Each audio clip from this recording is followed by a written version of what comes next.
Saludos, estimados amigos digitales, donde quiera que ustedes se encuentren. Reciban mi abrazo virtual, mi cariño, mi respeto y mi agradecimiento por seguir este espacio. Mi nombre es José Ríos Lugo, soy comunicador social y este espacio se llama En Conversación con Ríos Lugo, una producción del portal informativo El Reporte Global. Escuchábamos allí de fondo nada más y nada menos que al llamado Rey del Blues, al señor B.B. King, con ese maravilloso tema de Years Is Gone. Uno de sus grandes temas. Esto, bueno, mientras esperamos a que se vayan conectando nuestros seguidores. Esta noche, estimados amigos digitales, voy a estar conversando con el profesor, abogado, articulista Rodolfo Godoy Peña, quien, escribe para varios medios de comunicación, entre ellos el Reporte Global. Y muchísimas cosas que conversar con Rodolfo, puesto que es un gran analista de la situación que vivimos en Venezuela. Y queremos conocer cuál es su visión precisamente de lo que está aconteciendo en los últimos días aquí en nuestro país. Ya Rodolfo está por con él para tratar de iniciar entonces nuestra conversación de esta noche. Saludos, buenas noches, Rodolfo, ¿cómo estás? Hola, José, qué gusto. Un fuerte abrazo Igualmente, virtual. sí, igualmente, un placer poder conversar contigo esta noche, Rodolfo. No, un placer para mí, un honor. Muchas gracias. Así es. Mira, muchísimos temas, tenemos una hora, pero una hora pasa volando. Como aquella cuña de Biasa, el Así tiempo es, pasa volando. así es. Muchísimo que analizar. Tú precisamente eres un agudo analista, lo refleja en cada uno de tus artículos semanales sobre lo que nos rodea. La primera pregunta que quisiera hacerte es, tú estás fuera como la guayabera. Así es, José. Ese es tu artículo de esta semana, muy buen artículo, por cierto. Muchas gracias, muy agradecido. Creo que bueno, una vez más das en el clavo allí con tus apreciaciones. Y precisamente sobre eso que escribiste esta semana, vamos a comenzar nuestra conversación. Y es referente a dos acontecimientos fundamentales que se han dado en las últimas semanas. Lo primero es la designación de un nuevo CNE por la Asamblea Nacional, luego de 17 años en que esta institución del Estado, en que este poder del Estado no había hecho nombramiento alguno de ninguno de los rectores. Los rectores habían sido nombrados durante ese periodo, esos 17 años, por el Tribunal Supremo de Justicia. ¿Qué opinión te merece esa designación y qué crees o en qué crees que puedas contribuir esta designación a de alguna manera encaminarnos a una salida de esta situación que vive Venezuela? Claro. A ver, José, yo tengo la impresión de que esto abre unos horizontes distintos para nuestro país, ¿no? Venimos de muchos años de una situación tremendamente convulsa y polarizada, ¿no? De hecho, el nombramiento que se ha hecho varias veces del magistrado que le correspondía estar en el TCJ, en el CNE, eran producto de la falta de acuerdo político que había en el país, ¿no? Entonces, por supuesto, ahí había una omisión legislativa que había que cumplir, había que llenar aquellas vacantes y tal, ¿no? Entonces, lo primero que creo que abre unos horizontes fantásticos, y sobre todo que tiene que servir para sepultar en buena medida esta especie de antipolítica que estamos llevando en Venezuela, ¿no? Que es la antipolítica de la entrega a zonas serias, honorables. De hecho, creo que hay que hacerle una especial referencia al doctor Roberto Picón, en función de que es un hombre que viene siendo maltratado, digamos, porque es un hombre que estuvo sometido a presidio sin ninguna causa, porque en el fondo no pudieron probar, porque es que no había cometido delito, y es un hombre de interés y el patriotismo venezolano que es capaz ahora de sentarse en la mesa con gente que puede haber aupado, no sé si aupado, pero por lo menos no le desagradó en algún momento que el doctor Picón estuviese detenido, y está haciendo país, ¿no? Ahora, yo creo que el tema va un poquito más allá. Cuando uno digo, repito, creo que es una señal muy positiva, pero cuando tú te das cuenta que el descrédito del árbitro electoral no es producto de su propia actuación. A ver, ¿a qué me refiero? Para que nosotros construyamos la confianza nuevamente en la participación electoral, tiene que haber un acuerdo de los actores políticos, de gobierno y de la oposición, de saber que cuando se compite se puede ganar o se puede perder. Esa lesión al Consejo Nacional Electoral viene dada desde hace muchos años, cada vez que había una elección, inclusive el presidente Chávez estando vivo, y tú lo recordarás. Y entonces, claro, yo salía a las 10 de la noche y decía que había fraude. Es decir, pero eso era en el 2000, 2001, 2003, 2005, 2007. Cuestión que no era cierto, es decir, tú nunca pudiste probar, tú siempre puedes dar la impresión de que había algo, pero los actores fundamentales siempre alegaban un fraude que no podían probar, ¿no? Con lo cual eso deslegitima ese órgano, no frente a la gente que es del presidente o que es del partido de gobierno, deslegitima a tus propios votantes, porque en el fondo, si los líderes míos dicen que hay un fraude y tal, aunque no lo puedan probar mucho, pues no vale la pena votar, ¿no? Pero además pasaban cosas muy curiosas, porque era un fraude, pero cuando se ganaba Miranda, no había tal fraude, ¿no? Había fraude en 22 estados más, pero no en Miranda, ¿no? Había fraude en 18 elecciones, pero cuando ganamos el referéndum, pues ahí como que no hubo fraude, ¿no? Entonces yo lo primero que creo es que la gente que quiere competir, que tiene que competir a hacer vida democrática en el país, con las limitantes que pueda tener, tiene que entender que en democracia también se gana y se pierde. Y entonces lo que más afecta en la legitimación del órgano electoral no es necesariamente la actuación del órgano electoral, sino el discurso que tenemos y la desacreditación de la institución, ¿no? Si tú te darás cuenta que yo tengo la impresión que esto es un momento, digo, visto con optimismo, o sea, creo que es muy bueno lo que ha pasado porque podemos reconstruir desde el chasis el carro, pero difícilmente en los últimos 22 años ha habido este deterioro de la vida opositora en el país.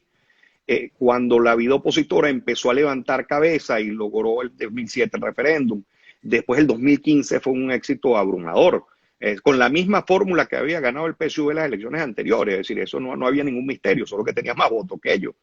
Entonces entraste en una vorágine de intentar derrocar al presidente, que va a durar 6 meses, que si el presidente es colombiano, que si el presidente no sé qué cosa y tal, y no te dedicaste a hacer política. Entonces de ahí empezaste a alejarte de la vía electoral. Entonces, los mejores momentos de la posición venezolana se han dado cuando logra participar de esa vida democrática que necesita dialogar, que necesita construir el país. Porque además plantéate que hace, digo, un par de años, por eso debo decir que a mí me parece que no es tan negativo lo que está pasando.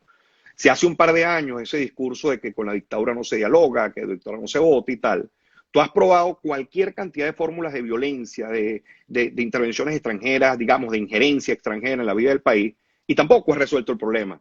Pero antes tenías mayoría en el Congreso, no has resuelto el problema, pero antes tenías gobernadores y más alcaldes, ¿no?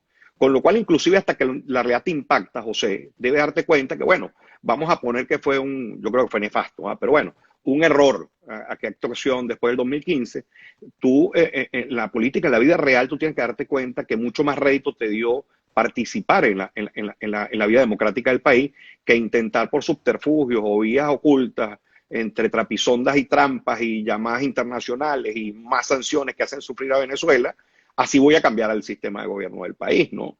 Con lo cual creo que se abren caminos, o sea, yo sí creo, tengo esperanza de que esto sea una nueva fase en el país.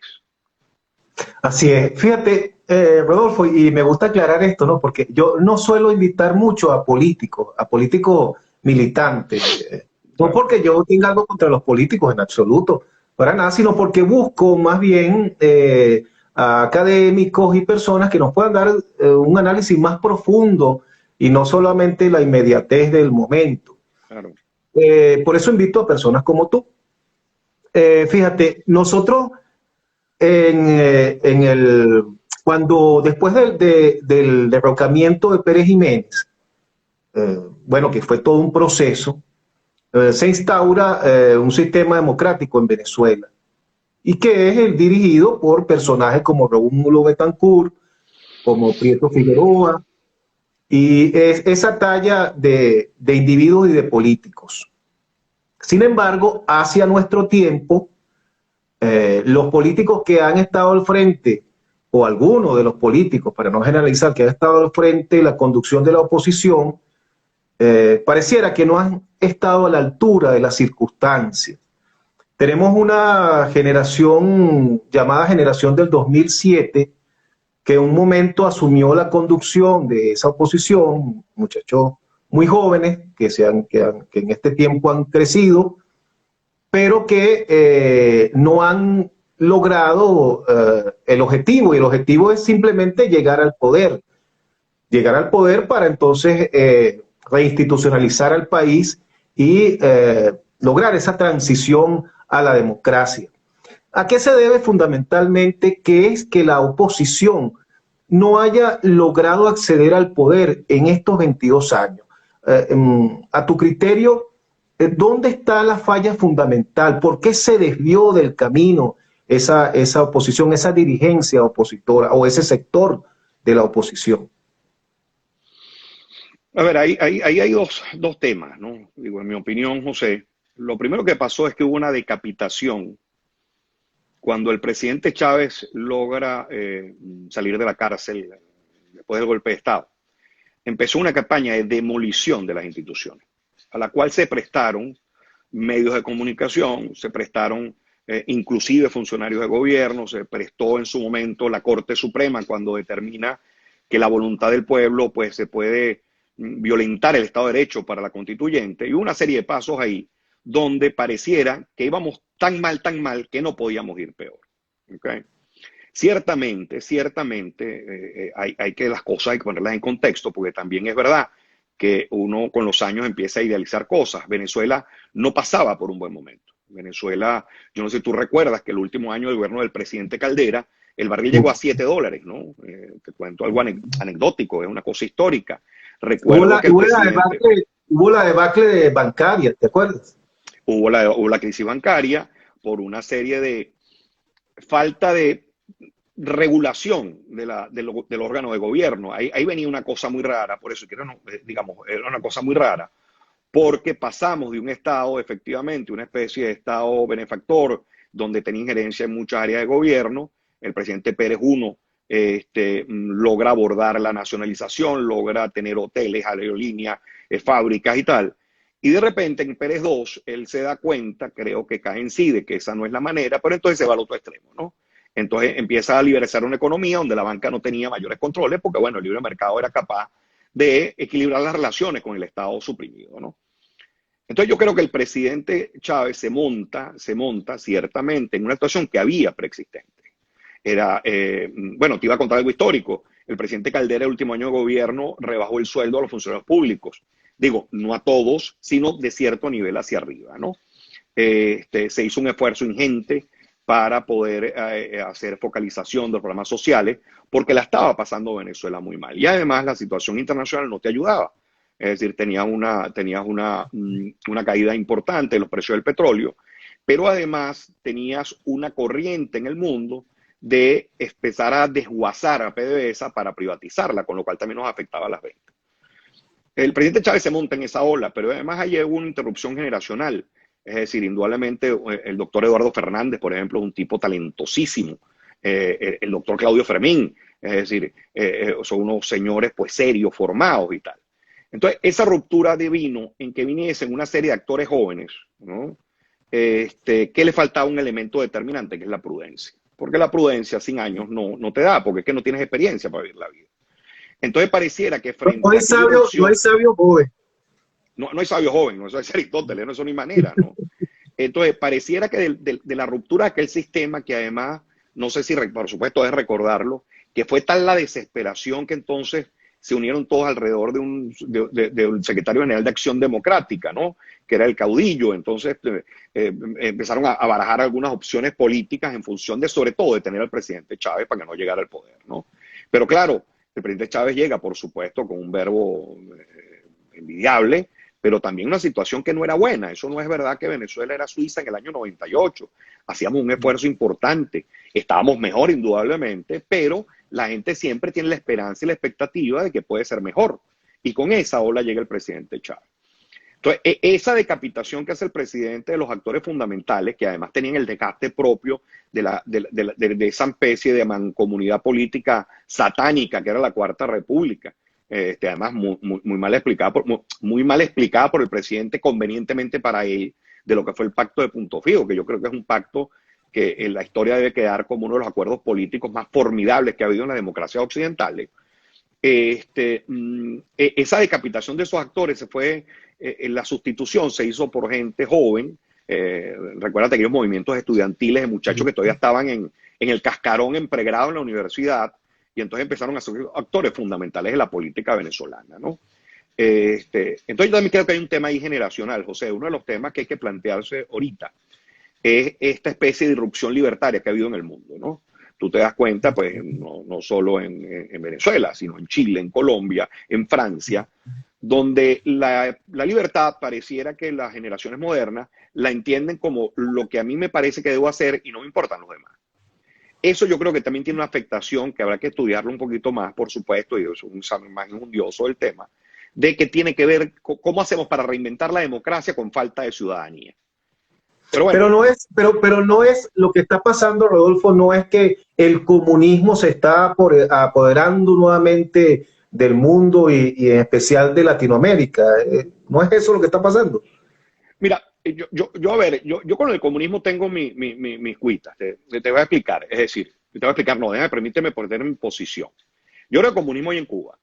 ¿Okay? Es un comunismo, cuando hablo del comunismo, José, me refiero a la teoría exacta, ¿no? De los medios de producción colectivos, de la supresión de la propiedad privada, de esos temas duros, ¿no? De lo que hablamos de la dialéctica marxista, ¿no? De los principios fundamentales del marxismo. Yo lo que tengo la impresión es que después del desgaste que hubo, aunque es pendular, después del desgaste que hubo en la década del 90, esa década perdida, donde todo era privatizable, donde invisibilizaste a los pobres en América Latina. Vino un boom de la izquierda, por supuesto, porque hay una visibilización de lo pobres. Una de las cosas que hizo el presidente Chávez fue visibilizar. Ahora, podemos discutir en qué momento hubo la lucha de clases del presidente en el discurso donde desató una polarización que todavía nos tenemos después de 22 años. Pero lo que es verdad es que él visibiliza una situación que estaba oculta. Es decir, como decía aquel pensador chileno, en América Latina construimos la casa muros, es para no ver a los pobres, decía, ¿no? Más que para cuidarse, era un poco para invisibilizarlo, ¿no? Entonces esto ha sido pendular, porque efectivamente, tú das cuenta el ejemplo de Macri. Macri fue una persona que llegó en oposición a los Kirchner, a ese régimen tan largo, ese gobierno tan largo de ambos, de esposa y esposo. Pero Macri fue un desastre. Es decir, Macri logró endeudar 14 veces a Argentina en 4 años lo que no endeudó a los Kirchner.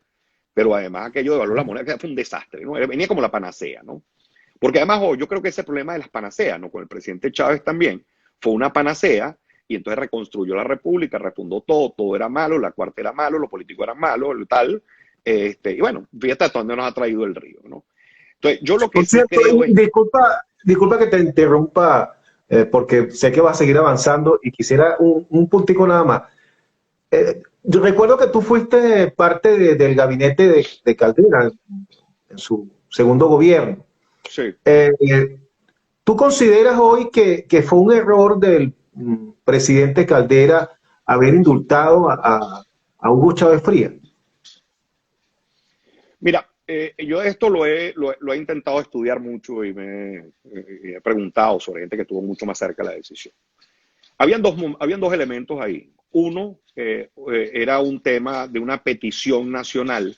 Vuelvo a decirte, Chávez viene montado, como decía el mismo Caldera, venía montado a lomos, ¿no? De un caballo y después lo bajó del caballo, pero él venía montado en el lomo, donde si buscas un poquito la hemeroteca del Nacional, del diario El Nacional venezolano, inclusive sacaban encuestas de aceptación del presidente Chávez preso. Los venezolanos quieren a Chávez, 84%, el tipo estaba preso de intentar dar un golpe de Estado y tal. Ojo, ahí es cuando te digo hasta donde los medios de comunicación también influyeron en buena medida en aupar aquella figura. Ojo, creo, José, que la persona tenía material. Es decir, el presidente Chávez era un tipo carismático, era un tipo pero Ujú. fantástico y tal, ¿no? Entonces, tú te das cuenta que había un elemento, una petición nacional, y lo segundo, el presidente Caldera, yo tengo la impresión que fue coherente con su vida. Es decir, cuando Ujú. tú te planteas en el primer gobierno del presidente Caldera, el presidente Caldera logra pacificar al país.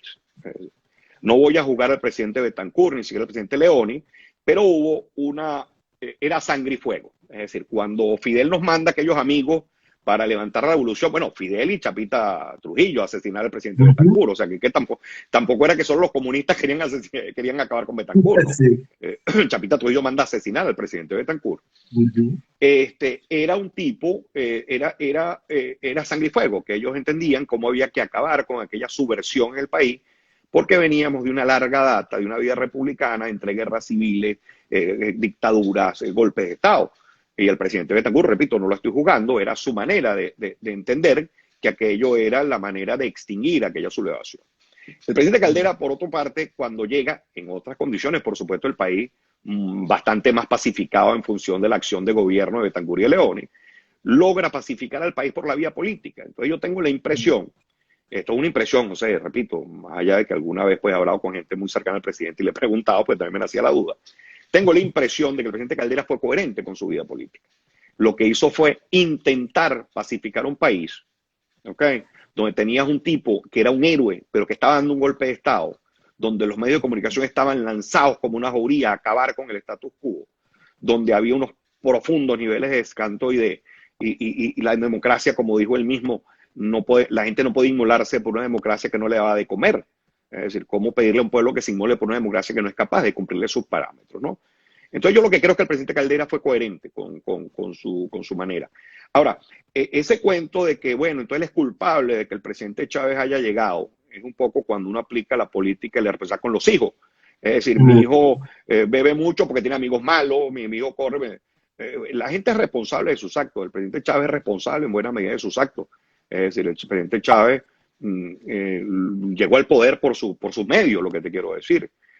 Ahora Ujú. podemos discutir jurídicamente si era válido un indulto que un sobreseimiento, pero eso, bueno, eso es un Hecho, tema de político. hecho, Rodolfo, es muy interesante porque Chávez y el entorno que lo acompañaba, bueno, hizo una intentona golpista y no pudo llegar al poder y lo reconoció así, y por eso se hizo famoso en esos 40 segundos, que no pudo llegar al poder a través de esa vía. Y a pesar de que cuando él salió de la cárcel llamaba a no votar, a la no participación, luego se dio cuenta que la vía para llegar al poder era precisamente a través de lo electoral y a través de los votos. Sí, sí, yo estoy de acuerdo con esa teoría. Yo creo que él se da cuenta que la vía no son las armas, sino los votos. Indudablemente es un hombre que viene de las Fuerzas Armadas. Acuérdate que las Fuerzas Armadas solo dirimen sus problemas a tiros. Es decir, pero no porque sean malos, sino que es que estructuralmente están hechos para la guerra. Es decir, por eso es tan peligroso, por ejemplo, ahorita en Colombia. Lamento mucho lo que está pasando en ese pueblo cuando el presidente Duque intenta como militarizar la ciudad. Digo, no digo que sea bueno el vandalismo, pero bueno, eso puede ser una cosa de pronóstico reservado. Yo creo que el presidente Chávez se da cuenta de que el tema son los votos, ¿no? No, porque además se le abre un universo. Yo tengo la impresión de que el presidente sociológicamente da en el clavo, el presidente Chávez, en esos 40 segundos que tú te refieres, sobre todo por un elemento que fuimos careciendo en Venezuela y que todavía yo creo que carecemos, y es un tema, por eso lo concateno un poco con la pregunta anterior, que es la falta de responsabilidad sobre los actos. Yo creo que la frase que marcó la historia del presidente Chávez en esos 40 segundos fue yo me hago responsable de esto que he hecho, ¿no?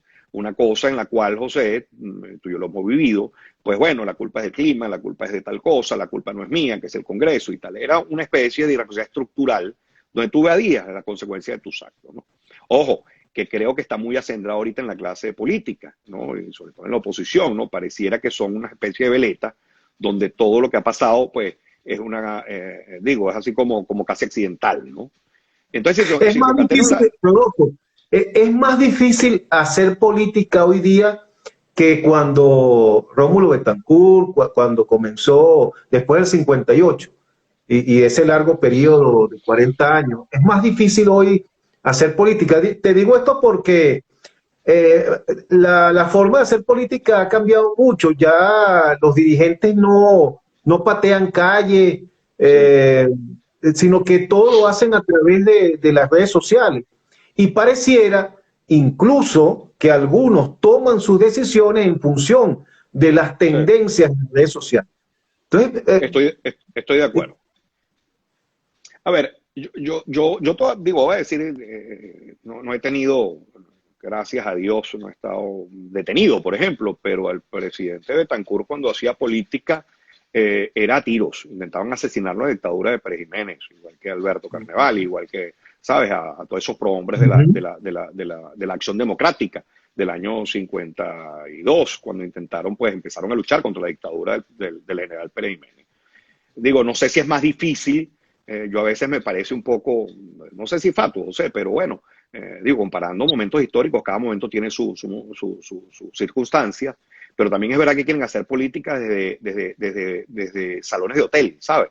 Desde restaurantes y tal, hacer política e intentar, pues, digamos, cambiar el modelo de gobierno a través de un teléfono o de una tablet. Yo no tengo claro que eso funcione, ¿no?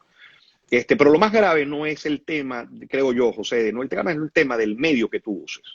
Es decir, sería una tontería no adaptarse al Internet, sería una tontería. Tú lo ves, por ejemplo, aquí hubo un evento tremendo que fue la capacidad del presidente Trump de mover a sus masas a través de los medios digitales, ¿no? Es decir, el presidente Trump no hablaba por televisión técnicamente, todo era una vía digital. Yo creo que eso es importantísimo, pero lo que no tengo claro, José, no es el medio, no es el Internet, sino que hay una desconexión profunda entre nuestro pueblo y lo que los líderes de la oposición plantean para nuestro pueblo. Es decir, yo tengo la firme convicción de que cuando tú le planteas al país que tú lo vas a pedir una invasión extranjera y no sé qué cosa, y unos marines y unos misiles quirúrgicos y tal, yo creo que el país no quiere matarse, ¿sabes? Yo creo que el país no quiere, no está dispuesto a eso. Entonces es un pequeño grupo minúsculo. Eso es como en un autobús donde van 50 personas, pero hay dos que llevan un pito y una perinola y unas maracas. Eso hace mucho ruido, pero yo no tengo claro que los 48 se sientan conformes con ese ruido, ¿no? Entonces yo creo que la dirigencia política del país, los opositores, tienen que no desaprovechar los medios digitales, lo que tienen es que volver a conectarse con la gente. Es decir, tú tienes que darle soluciones a la gente. Tú no puedes tener unas macro soluciones, o sea, como el culmen de todos los males. Es decir, el día que yo acabe con Maduro, el país vuelve a ser Suiza. Eso no es verdad, José. Eso es falta de sinceridad intelectual, inclusive con su propio votante. Eso no es verdad. El país está en una situación tremendamente agobiada. Yo sigo pensando que hay una reserva moral importante en el pueblo venezolano, pero eso no le quita la realidad de que es tremendamente difícil y que la solución no pasa mágicamente porque el presidente Maduro se vaya. Es decir, puede colaborar indudablemente, pero también tiene que ser propositivo. Otra de las cosas que hacen los liderazgos jóvenes es que todo lo plantean en un maniqueísmo de malos y buenos. Es decir, yo te convenzo que Maduro es culpable hasta de las lluvias que se dan en Sudáfrica porque pestañó, y ya con eso yo gano elecciones, pero tú no ves nada propositivo. Tú ves de repente al doctor Francisco Rodríguez planteándose económicamente unos modelos para Venezuela. Ves una serie de gente que está preocupadísima porque la realidad no es hablar de Maduro. Es decir, Maduro es un tema político, en realidad es cómo hacemos para ir poco a poco, ir solventando cosas en las áreas que podemos, en las áreas de transporte. Y aquello de que pareciera que tienen una especie de termómetro que mide la oposición. Entonces, si yo le mento la madre a Maduro 10 veces al día, entonces yo tengo un estatus de opositor determinado. Si no lo hago así. Fíjate, Rodolfo, estuvimos hablando de la entrada a la democracia en la segunda de 50 años del siglo XX. Sí. Y hacemos referencia indudablemente a la dictadura de Marcos Pérez Jiménez, del general Pérez Jiménez. Ahora, ¿cómo podemos caracterizar a el gobierno que hemos tenido y el especial que tenemos actualmente? Algunos señalan que esta es la dictadura tal vez más nefasta que ha existido en la historia de la humanidad. Una cosa así. Es imposible. Sí, ahora, uno que medio le gusta más o menos estudiar la historia y eso, y hace comparaciones y uno dice, bueno, o sea, ¿hasta qué punto se falla en caracterizar al adversario? Claro. El no tener claro realmente frente a quién estamos y a quién enfrentamos. Estamos en una dictadura tan férrea como la de Pérez Jiménez, para no nombrar otros países, sino el nuestro. Sí. A ver, lo primero que yo creo que hay que aclarar, José, y estoy absolutamente de acuerdo contigo, es estos lugares comunes, es lo que te digo, ¿no? El maniqueísmo político que hay en Venezuela, ¿no? En estos lugares comunes. Vuelvo otra vez, al igual que te hablaba del CNE, y que, repito, creo que ha sido un avance importante. También es verdad que inclusive cualquier acto de gobierno del presidente Chávez fue juzgado como una tiranía. Es decir, inclusive las competencias propias del gobierno nacional. Empezaste a construir un discurso donde aquello era una tiranía, donde aquello era una dictadura nefasta, donde aquello era así, pues, digamos, Pérez Jiménez un muchacho de pecho, y no te cuento Pinochet o Franco, no sé, pues, el que sea, pues. Yo lo que creo es que el presidente Chávez, repito, el presidente Chávez, voy a dar mi teoría, o sea, el presidente Chávez era un autócrata, indudablemente que era un hombre autócrata, que se montó en la ola de la popularidad, lo cual cooptó el Congreso Nacional, eso le permitía tener a los magistrados, eso le permitía tener al CNE, porque hay que recordar también que esas elecciones son de segundo grado, es decir, lo que es cierto es que tú, por ejemplo, ha llegado el presidente Biden acá, tú no puedes pedirle que porque es muy demócrata deje al fiscal del presidente Trump. Eso no tiene ningún sentido. Es decir, tú no puedes pedir tampoco pero fíjate que Chávez no hizo un fujimorazo aquí en Venezuela. No, él convivió muchos años de hecho, yo no sé si es que, bueno, digo, no voy a usar la expresión que usó el presidente, no es respetuosa, pero cuando la sentencia del Tribunal Supremo exculpando a la gente del golpe del 2002, el presidente Chávez todavía tenía una corte que no era obsecuente con él.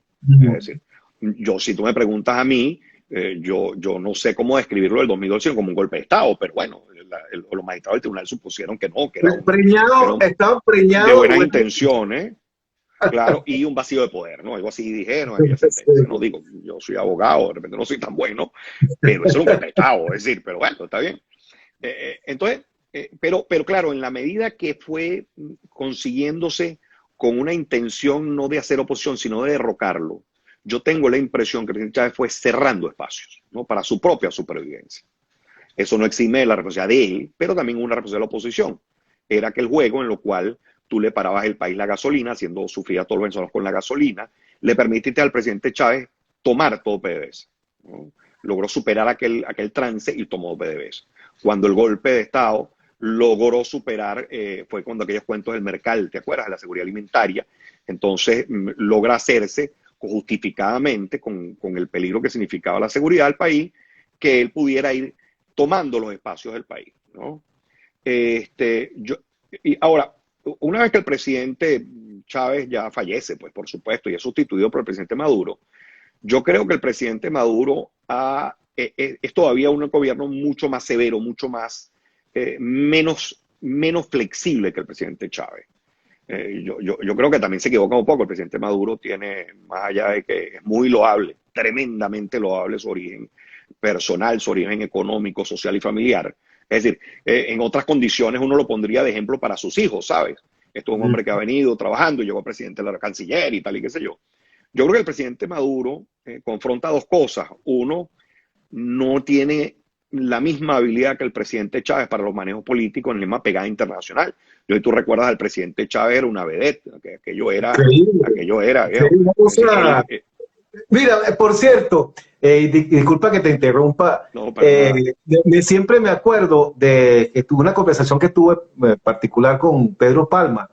Y él me decía una vez que cuando Chávez era candidato y fue a Benanchan como candidato, todos estaban aprensivos, pues, y decían, no, este hombre que va, nada que ver. Bueno, Guillo, Sape Gato, y sacaban las cruces. Y el hombre tuvo media hora ahí, y cuando terminó la reunión, todo el mundo estaba abrazando y dándole la mano Claro, claro. a Hugo Chávez, ¿no? Entonces, bueno, Sí, uno ahí ve que era un encantador, era un hombre de claro. verdad con un Es un carisma buen sí, terrible. un comunicador fantástico. Yo te voy a contar otra anécdota. No voy a decir el nombre de la persona, pero es una persona política de oposición férrea. Y él decía que él no veía al presidente los domingos porque entonces el lunes amanecía convencido de lo que decía el presidente Chávez, ¿no? Que él mejor no lo veía, decía, ¿no?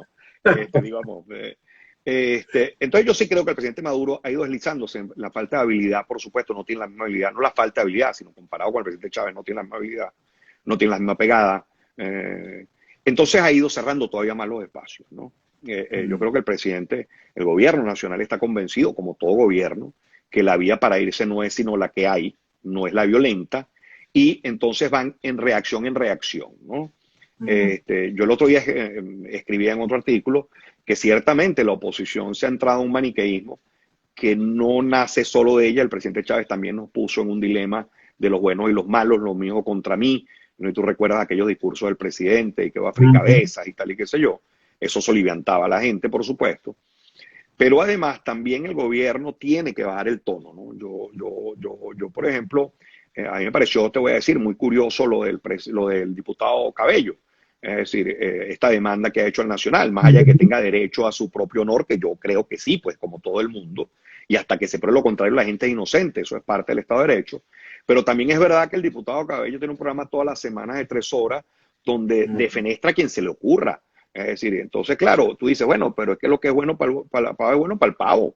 Yo no puedo pedir que esta gente no me acuse de alguna cosa y tal, y entonces yo tengo mi honor, pero yo me despacho todas las semanas en Venezuela a denigrar de todo actor político, periodista que no comulgue con lo que yo digo, independientemente que la gente esté equivocada o no, porque bueno, todos tenemos derecho a estar equivocados, ¿no?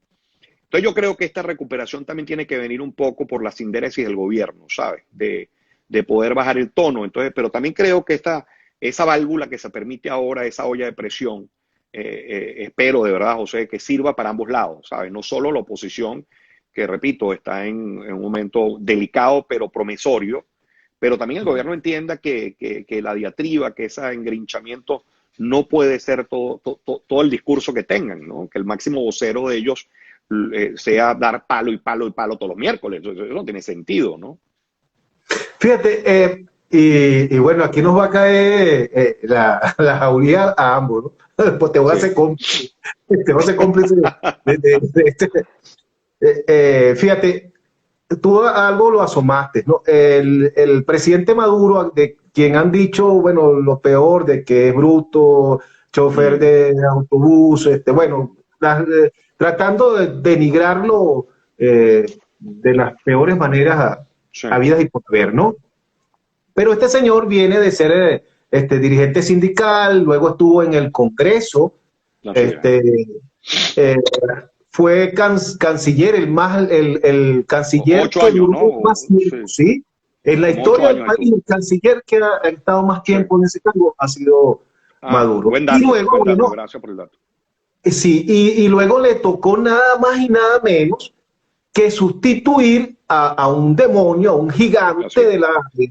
de la comunicación, como tú bien lo has dicho, como Hugo Chávez Frías. Sí. O sea, no es cualquier No es cosa, fácil. no es nada fácil.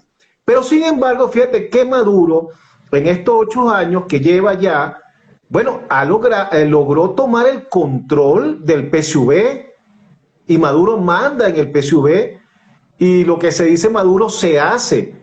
O sea, que Maduro tiene hoy el control de lo que ellos llaman la revolución o el liderazgo dentro de la revolución, el liderazgo principal hoy día dentro de los sectores chavimaduristas lo tiene sin duda alguna Nicolás Maduro. Sí. Ahora, hay dos sectores allí que están ahorita en pugna, pero que arreglan sus dificultades a lo interno.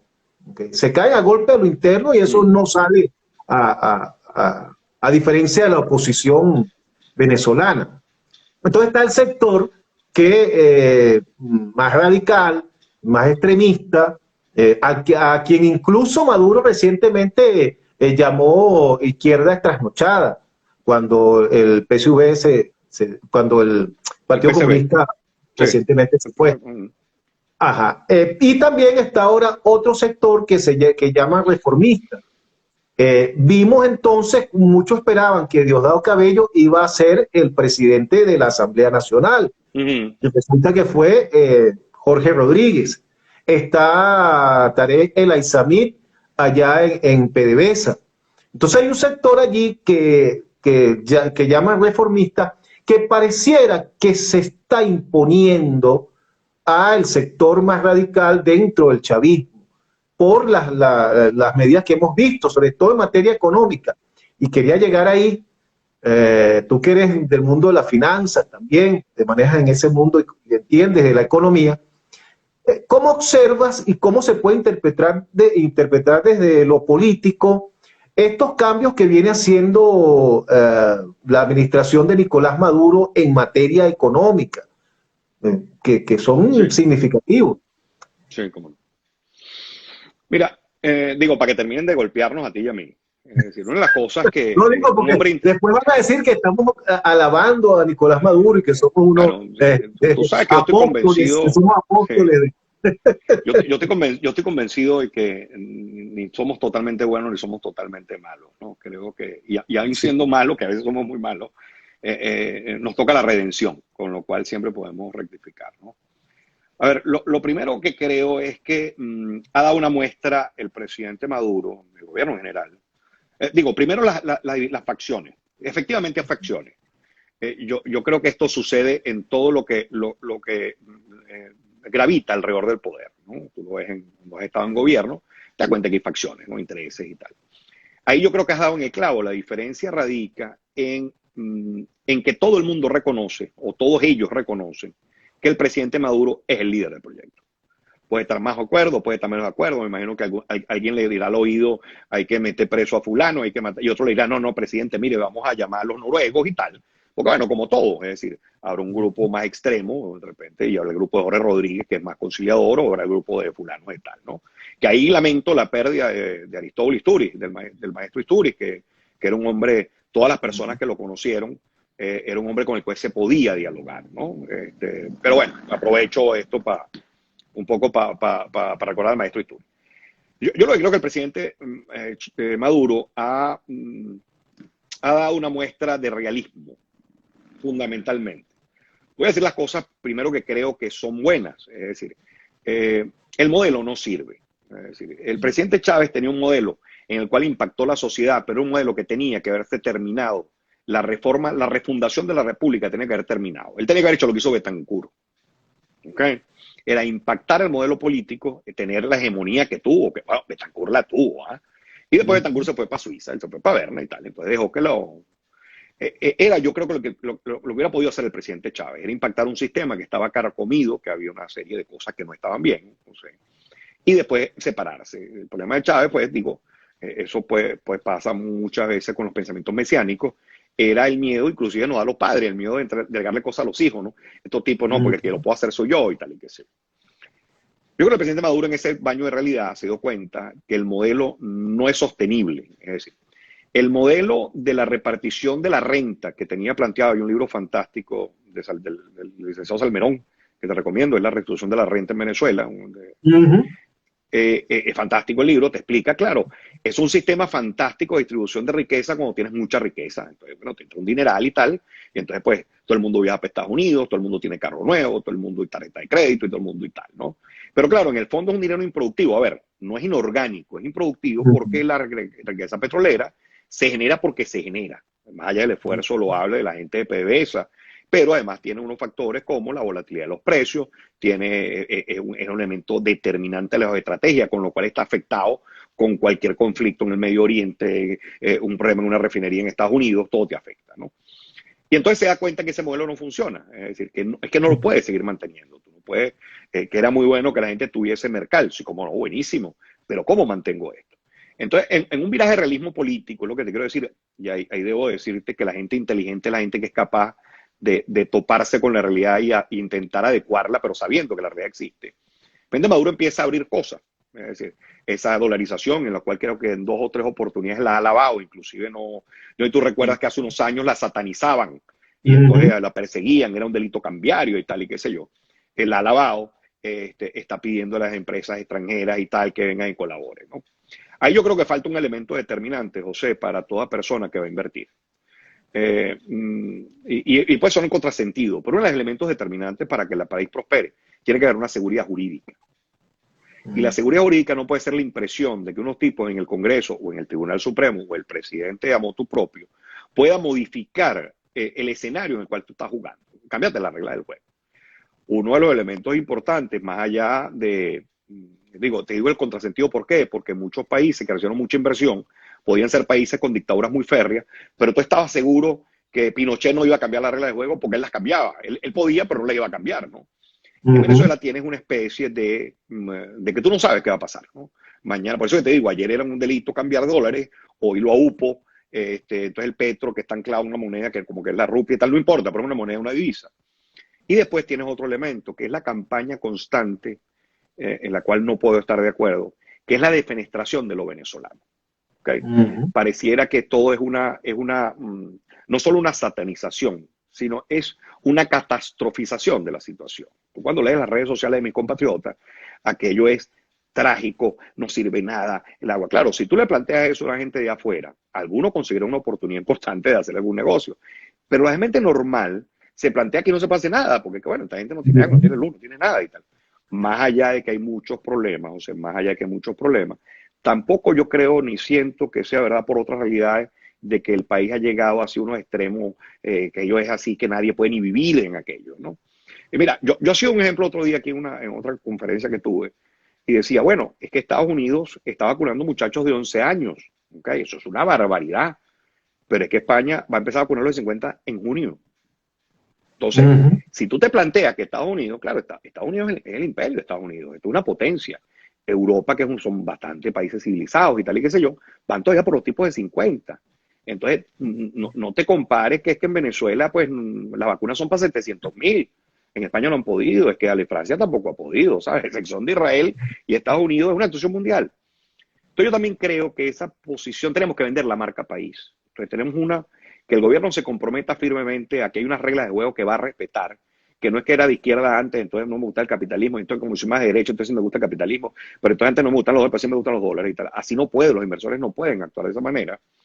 Y lo segundo, tiene que evitar tener la cantidad de controles. Lo que pasa es que viene otro tema que hay que verlo con detenimiento. Para la izquierda, los controles del Estado son determinantes para el equilibrio social, con lo cual estás pidiendo que vaya contra sí mismo. Pero bueno, tengo esperanza, porque ya lo hizo con la dolarización, con el permiso de dar dólares o de traficar dólares en Venezuela, de hacer ventas y compras en dólares, ¿no? Y lo otro es rescatar nuestra marca país, que además nos va a hacer sentir mucho mejor a todos. Es decir, Venezuela tiene cosas interesantísimas. Venezuela hay gente que, mira, tú ves esos programas esperanzadores de Valentina Quintero y da orgullo ser venezolano, ¿sabes? Y lamento la distancia y me gustaría estar ahí, pero bueno, situaciones no lo permiten, pero en todo caso... Pero fíjate que precisamente hay un sector y de la oposición que ha jugado a la quiebra del país. Claro.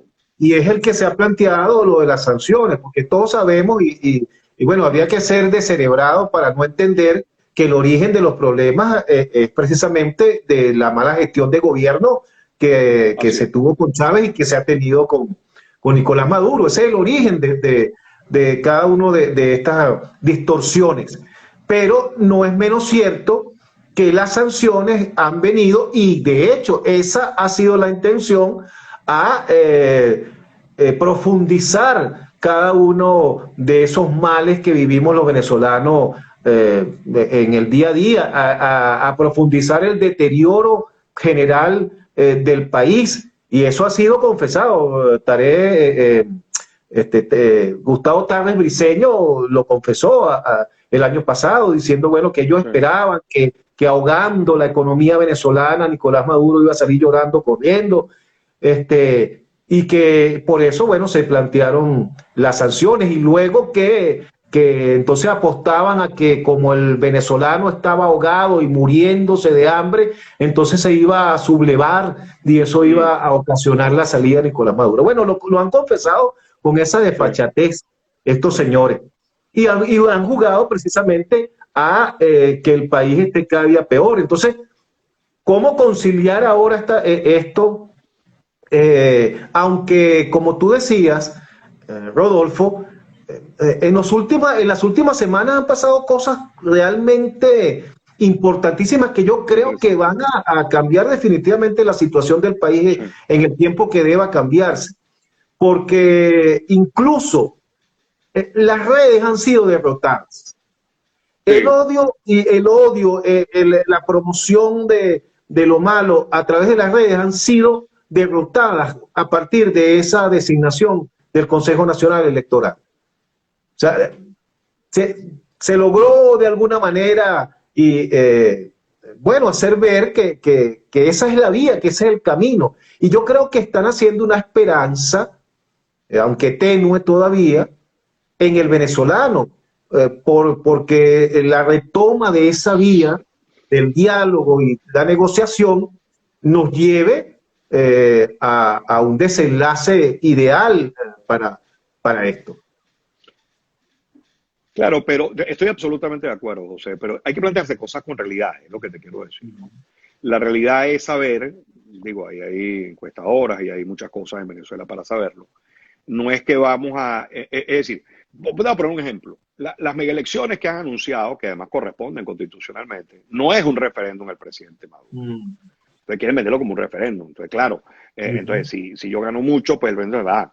No, no es un referéndum el presidente Maduro, es una persona que quiere llegar a ser gobernador del estado Zulia. Magnífico, tendrá voto, no tendrá voto, lo hará bien, eso es otro tema.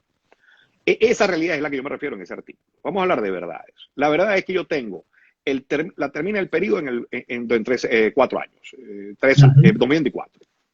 Tengo un referéndum en la mitad que dice la Constitución, tengo un referéndum en la mitad del periodo constitucional. Yo lo que tengo que medir es si yo tengo la capacidad y la fuerza, porque yo tengo que convertir, mira, las encuestas son dramáticas, porque es que tú ves las encuestas, pero las nacionales las que hacen afuera, José.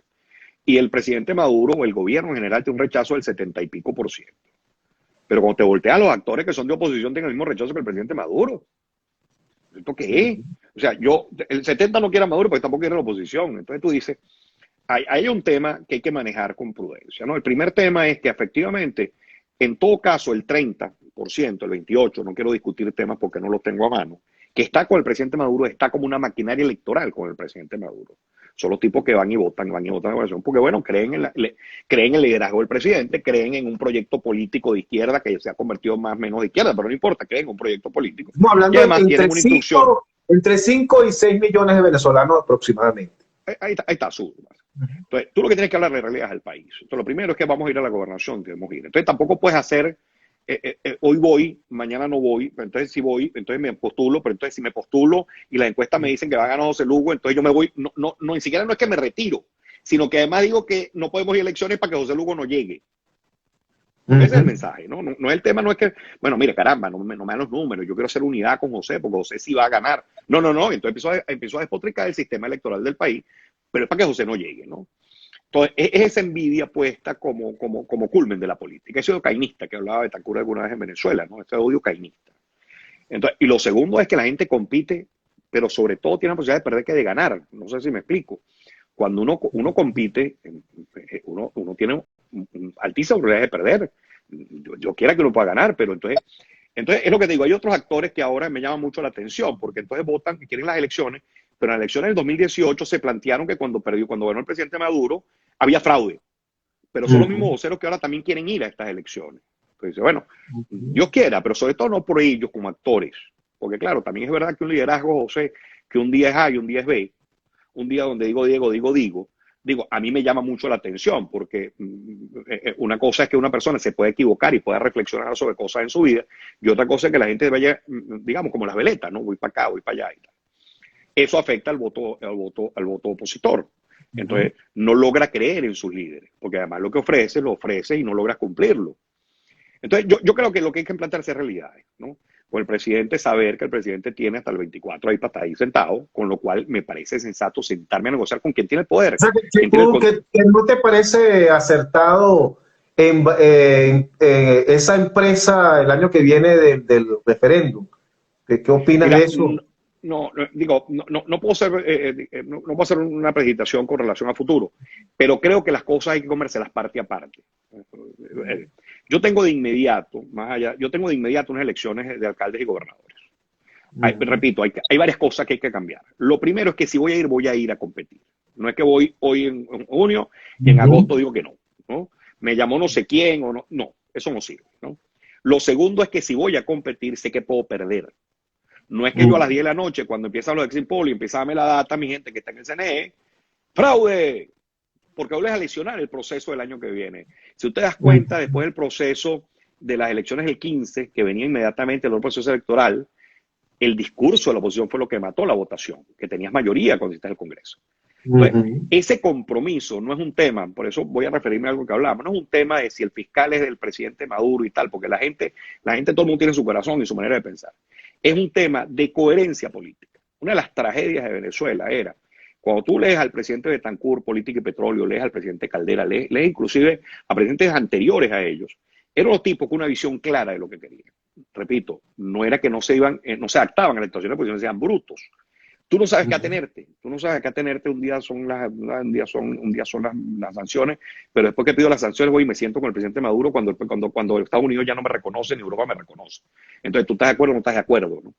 Entonces, yo lo que creo es que la coherencia política tiene que partir de la oposición, de saber que voy a competir.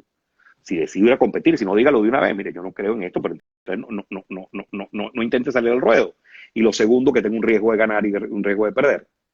Y que cuando pierda, tengo que entender que es parte de la democracia. O sea, yo repito, cuando se ganó la alcaldía de Miranda, aquella con Enrique Capriles, había fraude en todos lados menos en Miranda. Eso no puede ser, pero es que además, es decir, esto no es lógico lo que estás haciendo. Entonces después empiezan las disertaciones si era una especie de componenda para darle a Enrique la navegación y tal. Él mismo sale de conteo.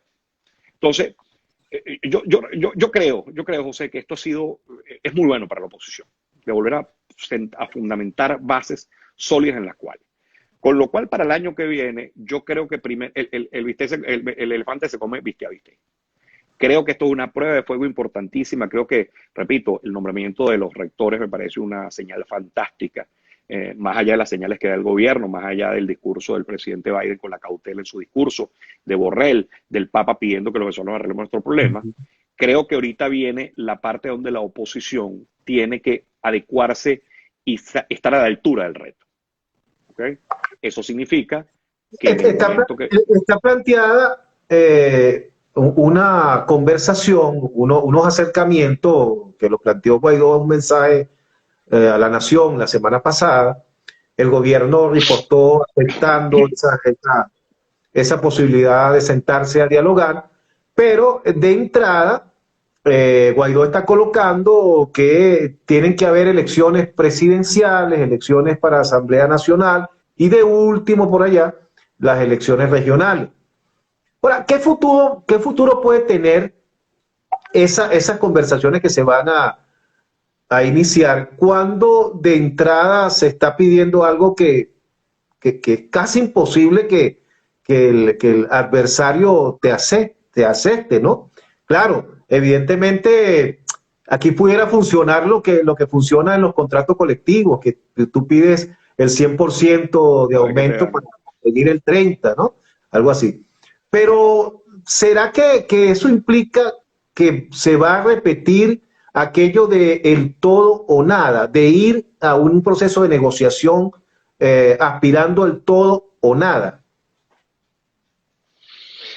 Es que yo tengo la impresión, es una impresión, José, que es que el señor Guaidó y la gente que lo acompaña es una cantinflada, ¿ok? Es decir, por decir, ¿no? Entonces digo y no digo. Yo creo que los aplastó la realidad. Yo creo que su máximo apoyo, que era el presidente Trump, no está. Eso te modifica tremendamente, porque bueno, aquel hombre de todas las cartas sobre la mesa y cosas, y todas las opciones están sobre la mesa, no están en la mesa y él no está, el de las opciones, ¿no? Eso te invalida. Después viene otro elemento que hay que ver, por eso que te digo, realidades. El presidente Maduro, cuando la gente habla de 50, yo no sé, ya son 60, 58, 53, pues todavía no lo tengo claro. Es decir, yo he intentado alguna vez sacar la cuenta y nunca logro dar con el número. Pero bueno, ponte que sean 58 y tal. La comunidad internacional son 193 países, ¿no? Tú te das cuenta que el 2/3 partes del mundo reconocen al presidente Maduro como presidente del país. Entonces, ¿por qué te digo una cantinflada? Es decir, eh, no tienen manera de ser unos actores importantes. O sea, le queda una resonancia en un medio, el medio de Alberto Federico Rabel, le queda algunas cosas en Twitter, le queda algunas cosas, pero no tienen impacto en Venezuela, porque además cuando miden al señor Guaidó de su capacidad de movilización en el país, primero no la tiene y después tiene un altísimo rechazo del país, ¿no? Creo que quedan como esos estertores. O sea, si me pregunta, creo que un estertor, ¿no? De un tipo y tal. Entonces, ya para los gobiernos o para la Unión Europea es un vocero calificado. Date cuenta que ya no es el presidente, un vocero calificado, ¿no? Duque no está para hacer gracias. Duque le llegó también la realidad, no está para estar haciendo gracias, está haciendo concierticos en la frontera y asusando a los militares venezolanos para el golpe de Estado al gobierno venezolano. Tiene que embaraguetarse con su país, porque es que, claro, la realidad lo alcanzó, ¿no? Lo alcanzó. Con lo cual, ha habido un desgajamiento de una idea que no podía ser sino efervescente. Es decir, si la idea hubiera triunfado hace 4 meses, la historia la escriben los vencedores. Caramba, es el presidente Guaidó, y entonces salvaron a la República y tal. Eso es una cosa que tú no puedes dilatarla en el tiempo, porque además en otros países, gracias a Dios, gracias a Dios, en otros países que han intentado implicarla de poder dual, ha desatado una guerra civil. Tu vecina, por ejemplo, ha desatado una guerra civil. Gracias a Dios, de verdad, en Venezuela no se dio. Más allá del fervor patriótico de las Fuerzas Armadas, y que además yo creo, estoy convencido que los venezolanos no queremos matarnos entre nosotros. Entonces tampoco tenías ningún poder, pero ni siquiera el Estado Zulia para ti, que pudieras hacer oposición. Entonces, tengo la impresión que son los estertores de algo que se disuelve en la nada. ¿Okay? Esa es mi impresión. Con lo cual, es una piedra, se ha convertido ahorita en una piedra en el zapato para la comunidad internacional. Claro. El caso del interinato. Y en buena medida para la oposición venezolana. Mira, cuando tú analizabas por qué, digo, teniendo más o menos fuerza, porque date cuenta que el gobierno nacional logra detener a los directores de Citgo, que son, digamos, protegidos, son tipos americanos y tal. ¿Por qué Guaidó estaba en la calle? Entonces, yo alguna vez pensando en el tema, me acuerdo de aquel proverbio chino que decía, tú siéntate en la puerta de tu casa y esperarás a ver el cuerpo de tu enemigo pasar.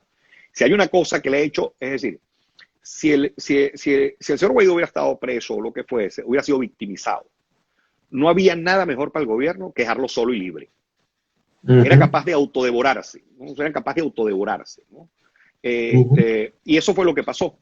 Entonces, si tú me preguntas, yo, por supuesto, pide una cosa que es una aporía, es decir, nadie se plantea, y menos habiendo superado el presidente Maduro el calorón, porque fue un calorón, lo que pasó el gobierno venezolano, porque ahorita tú lo puedes decir, bueno, ya Biden pues dice otra cosa, pero es que el año 19 fue un año tremendamente difícil para el gobierno venezolano, es decir, creo que jugaron, ¿sabes?, quirúrgicamente para poder sobrevivir en el poder, porque además son pero es lo que hemos visto, fíjate, aquí no se ha jugado con muñeca ni con carrito. La oposición o esa oposición ha jugado duro frente al gobierno, pero duro. Muy duro. Atentado, intento de golpe, amenaza de invasión extranjera. Y sin embargo, ellos aspiraban que el gobierno le respondiera con flores. Claro. Y resulta que, bueno, si tú empiezas a jugar duro contra tu adversario, tú no puedes esperar que tu adversario no va a responder con la misma contundencia o mayor contundencia. No, o peor, claro, porque es que inclusive en el logo, en el verbo, o sea, hay un desconocimiento de la realidad. Viven todo el día diciendo que el dictador, el dictador, el dictador, el dictador. Entonces el tipo lo va preso y tal, y entonces empiezan a hablar del Estado de Derecho. Pero tú no estás diciendo que es un dictador. O sea, entonces, ¿qué Estado de Derecho alegas? ¿Sabes? Digo, yo creo, digo, en la que hemos leído un poquito de historia, José, no era fácil en el año 24, en el régimen del presidente Gómez, hacer un comentario en un bar de pueblo sin que el telegrama no le llegara al presidente Gómez y a ti te mandaran con un par de grillos. Eso es una dictadura. En Venezuela, digamos, la gente acusa a cualquiera de lo que sea, ¿no? Repito, sin entrar en temas que no nos daría este programa para cosas políticas de fondo de la teoría política. Entonces, yo creo que Guaidó lastró consigo, se llevó el peso de todos los errores que se fueron a haber cometido. Con lo cual creo que ahorita si me preguntas, creo que es una cantinflada. Es decir, él no tiene ningún poder para entregar nada, no hay invasiones, no van a levantar las acciones por lo que él diga. No es un actor determinante, no puede incendiar el país otra vez como la salida. Con lo cual, pide una cosa que no se puede lograr para después ya decir que Maduro es malo. Pero creo que su descrédito es suficiente como para preocuparnos más de la gente que quiera hacer vida política en el país. Así es. Fíjate, ya estamos llegando al final del espacio, Nos Rodolfo. cogimos un poco de minutos ahí. Sí, sí, nos estamos robando aquí unos minutos. Extendiendo un poquito. Sí, fíjate, ¿qué le ofrece, chico, qué le ofrece la oposición al país, ¿vale? Yo creo que ahorita tiene que modificar el discurso. Yo creo que la oposición tiene que empezar a ofrecerle al país esperanza. Mira, yo voy a contar otra cosa que, digo, contar, es un hecho histórico, ¿no? Cuando el Libertador va a cruzar los Andes, que además tiene, pues, un país no quiso acompañarlo, pero lo manda con unos llaneros y tal. Hay que ponerse en la situación del Libertador, ¿no? Eran unos señores acostumbrados a 40 grados en una sabana que llovía, que hacía calor, que había mosquitos y tal, en unos pantalones cortos para que no se les mojara el ruedo, con unas alpargatas y tal. Y el Libertador se los lleva a los Andes venezolanos, a cruzar los Andes entre Venezuela y Colombia, ¿no? Quien hemos estado en Mérida, inclusive, o sea, sabemos que hace mucho frío, ¿no? Pero además podemos ir en carro, estos tipos iban a pie, se comían los caballos y tal. Pero además, cuando bajan el cerro, los tipos hacen la batalla de Boyacá y le ganan a los españoles. O sea, después que los tipos han pasado hambre, se han comido la suela, los caballos, han pasado más frío y tal, logra el Libertador pasarlo para el otro lado y librar una batalla y vencer, ¿no? Creo que es el tema. Creo que es el tema, y esto es un tema que yo lo he trabajado mucho tiempo y les lo he dicho pues a mucha gente de oposición. No pueden seguir catastrofizando al país. Tú tienes que venderle esperanza al país. Tienes que entender que el país necesita una voz de alegre, una voz de algo bueno. Es que esto es malo, y esto es malo, y esto es malo, y esto es malo. Y entonces mi solución es acabar con aquello malo porque lo bueno vendrá por sí mismo. Eso no es verdad. Entonces creo que es una magnífica oportunidad, sabiendo que la realidad implica que el país está en una situación muy complicada, pero venderle a la gente esperanza, esperanza de cosas buenas, esperanza en el valor de lo que significa lo venezolano, en esperanza de gente trabajadora, a gente que se para muy temprano a bregar la vida, ¿sabes? En un país con todas las carencias. Además yo creo que las cosas suceden por bien, la resiliencia del pueblo venezolano es una cosa fantástica, porque claro, han pasado mucho trabajo. Entonces creo que la oposición tiene que empezar a ofrecerle la esperanza a Venezuela, la esperanza y que podemos lograrlo y que podemos volver y que tenemos que aprender de nuestros errores y que volvemos a levantarnos y que seremos el país de aquellas propagandas, ¿no? Tú recuerdas de cada, donde éramos como todos, digamos, y entonces se ensalzaba el agricultor y se ensalzaba. Eso creo que es fundamental, ¿no?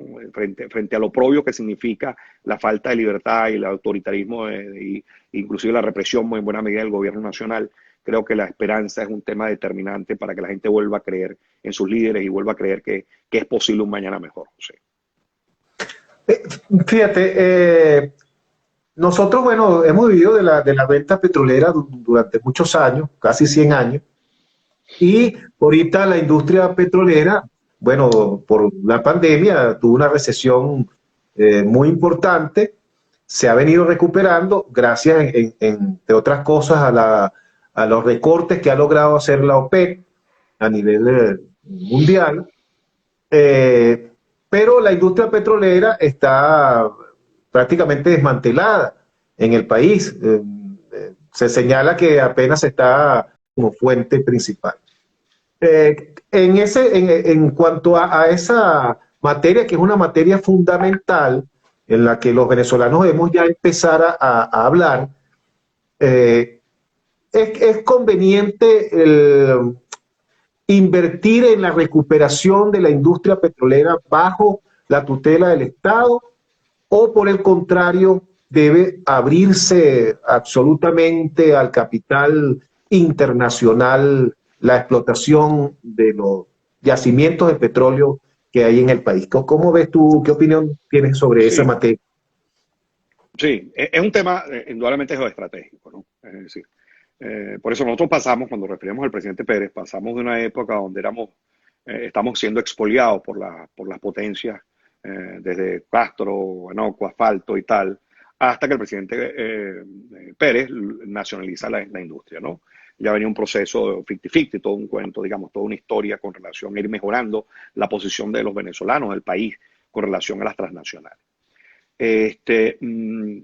Yo creo que el problema no debe radicar, en mi opinión, José, en si PDVSA tiende a ser privatizada, si PDVSA sigue en manos estatales, ¿no? Históricamente, desde el año 2002 del paro petrolero 2002, ¿sí? Digo, el paro petrolero, que hubo, que el presidente Chávez decapitó aquella empresa, tú estuviste bastante funcionamiento hasta el 2014. ¿Okay? Cuando empieza a haber un deterioro importante. Donde se suma otra cosa, que hay que hablar de verdad, es decir, ciertamente hubo un funcionamiento de la empresa durante 12 años con aquella meritocracia que era la única que podía levantar aquella empresa, pues digamos, los hechos no le daban la razón. Pero lo segundo también que empezaron las empresas transnacionales, los proveedores internacionales, a suprimir la venta de repuestos y tal. Con lo cual hubo no solo la vetuste propia de unos equipos, sino además la falta de suministros. ¿Okay? Y te viniste, está bien, te viniste al suelo. Lo cierto es que ahorita depende pues, de una máquina que te mandarán y una cosa que te ayuda a Rusia y tal. Yo creo que el problema no radica en si la empresa debe ser privada, que podría serlo. Es decir, yo no creo que haya ser un tema de honor patriótico de si la empresa debe ser privada o no. Yo creo que lo que hay que redeterminar es la función del Estado en el equilibrio social. El dilema en el fondo, o sea, para mí, el dilema en el fondo grave entre la derecha, izquierda, el comunismo, el capitalismo y tal, es cuál es la misión del Estado con relación a la justicia social. Es decir, tanto creo que la teoría del goteo capitalista, ¿okay? Y del equilibrio del mercado, la mano misteriosa que todo lo equilibra, creo que no es verdad. Al igual que creo que la supresión de la iniciativa, como el comunismo, tampoco es verdad. Entonces, más allá de donde vengan los ingresos, lo haga Exxon, lo haga BP, lo haga PDVSA Estado, creo que el tema a determinar es la capacidad que tiene el Estado de hacer un equilibrio social. Una de las cosas más preocupantes del liberalismo, en mi opinión moderno, es que coquetea gravemente con el anarquismo. O sea, el momento que yo suprimo cualquier método de que el Estado no pueda intervenir, voy camino a la anarquía, sumado a una corriente moderna que la conversábamos hace un rato, donde la libertad en la sociedad moderna ha perdido su contenido de verdad. Entonces una libertad libertina es avasallante, es lo que a mí me provoca. Entonces, claro, cuando tú deconstruyes la verdad sobre la libertad, la vacías de contenido, pero además tienes una propulsión del liberalismo y del capitalismo y tal, puede ser anárquico aquello. Entonces, vienen las tragedias en América Latina, donde la gente ve un país como Colombia, que es el sexto país más desigual, dicho por el Banco Mundial, según dice Gini, ¿no? No lo dice Rodolfo Godoy. Entonces, claro, tú llegas a Bogotá, un hotel es precioso, un restaurante es precioso, y te das cuenta que 20 y pico millones de tipos difícilmente comen. Entonces, algo pasa aquí. Entonces, yo creo que eso es fundamental. Si me preguntas, PDVSA podría, si la opción es válida, que podría ser de extranjeros o de empresas privadas nacionales, capital venezolano privado, fantástico. Yo lo creo que tenemos que plantearnos otra vez cuál es la función del Estado en Venezuela. Así es. Bueno, ahora sí llegamos al final. Te robaste unos cuantos minutos. Varios minutos. Sí. Me hubieras interrumpido. Nos jugaste Kikiriwiki. Claro, me hubieras interrumpido. Para la próxima pongo el reloj. Oye, quería saludar, no sé si tú me puedes ayudar desde allá a los amigos que se han conectado por allí. Hay algunas, vamos a ver, lo que pasa es que yo no sé por qué aquí a mí se me dificulta a veces ver los comentarios de las personas porque como las letras son blancas, eso es precisamente lo que falta, coherencia, dice por ahí, Homo Mega. ¿Quién más por allí? Sí, bueno, ahí hay varias cosas que hemos tocado ya. Excelente análisis. Sí. Y Lidia, bueno, allí varias intervenciones por allí, bien interesantes, la gente que ha seguido el espacio esta noche. Nada, darte las gracias, Rodolfo, por esta conversación, esta importante conversación, y bueno, y extenderte la invitación a próximas conversaciones a través de esta maravillosa red social. Sí, te agradezco mucho la oportunidad, José. Recibo un fuerte abrazo virtual. Muchísimas gracias. Y a ustedes, amigos digitales, muchas gracias por habernos seguido esta noche, y nos vemos mañana, Dios mediante, a las 8 con un importante invitado. Que tengan todos feliz noche.